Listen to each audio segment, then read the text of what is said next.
If you happen to get on TV, you need to do everything you can to milk that opportunity. Make sure that a producer sees value in bringing you on board. There are a lot of people who just sit and wait. What's the worst that can happen? One of the reasons that I find myself talking about this topic frequently is because I still produce TV shows. And I get a lot of people who are like, does anyone even watch the TV show? Like, why are you still producing TV? Honestly, I still think they're watching. They may not be watching on a TV set, but they're still watching the content. And I think one of the key things is just the credibility that TV brings. So what do I mean by that? I think I've seen it even when the production process, if I'm going to invite a guest onto my show, there's a huge difference when you tell someone, oh, I'd love to invite you into my TV show and you're going to be arriving at our TV studio, versus inviting someone to join you on your YouTube show, on your online content. And I think there's a certain generation that still cares. Like, I know that if I tell my dad I was featured on the BBC, that automatically carries weight with it. So I think the broadcast brands still have that weight that hasn't gone out yet.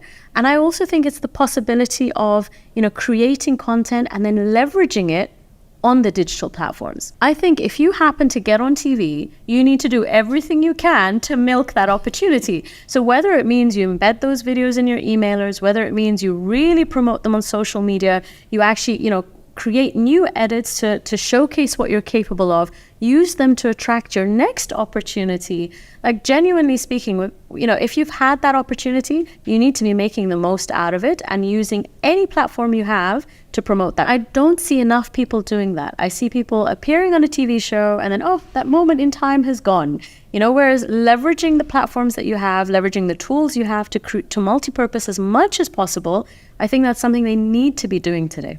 So for me, given that I am obsessed with the world of film and TV, I still think there's a lot of credibility and value in appearing on TV shows and carrying that brand. We said that as seen on, has weight. So what you could do right now is look at all the broadcasters out there, look at the shows that are being produced, contact those teams and see how you can position yourself, sell your expertise. Let them know how you can contribute your expertise and ideally tie it in with whatever's happening at that time. I learned a really interesting term recently, which is newsjacking.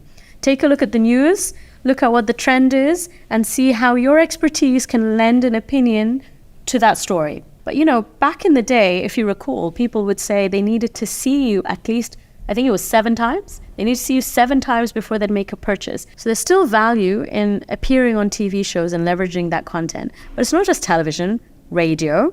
In this part of the world, it seems to be booming.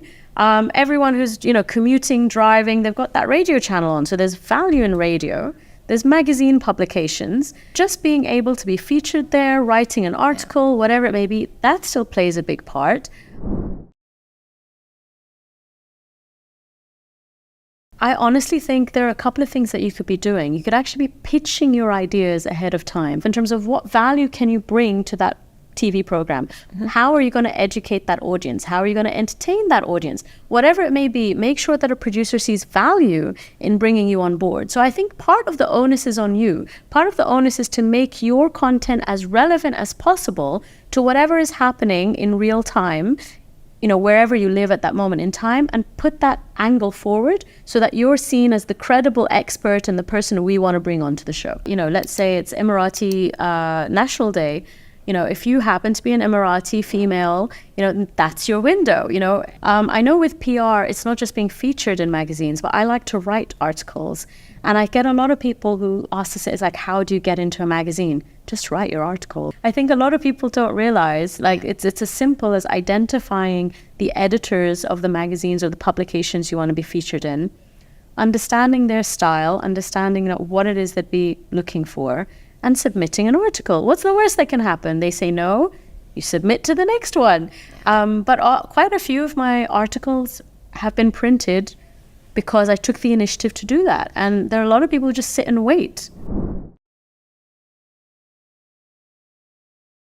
I recently read that 89% of marketers actually prioritize email marketing as their go-to strategy. So I was working with a coach for a while, Kim Walsh-Phillips, and she sends an email every single day.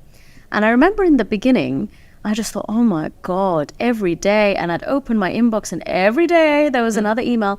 But you know what? I read them.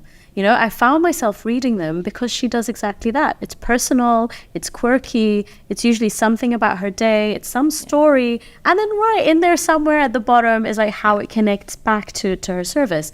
But I appreciated the emails. Until now, I won't unsubscribe. Not every email is relevant to me and I may not have time to read them all. Yeah. But it taught me that there could be an appetite for daily consumption if you go the personal route, if people can relate to that content. I'm someone who I receive a lot of emails, so my out of office is always on. However, my out of office response message is where all the sales links are. So it's a case of, apologies, you can't reach me. However, I'm quite busy doing X. And if you're interested, here's the link. However, if you're interested in this, here's the link, and it's a lot of people like, oh my God, you're always out of office. I'm like, you'd be surprised when I do reply. People are so grateful. They're like, oh my God, we really appreciate you replying when you're out of the office. I'm like, you're very welcome. But it's a strategy worth trying. Something else that I've noticed is making sure that your emails are aligned with everything else you're doing outside of your email. So for example, your social media strategy, any other content that you're putting out there, you want to make sure that you're sending the same message.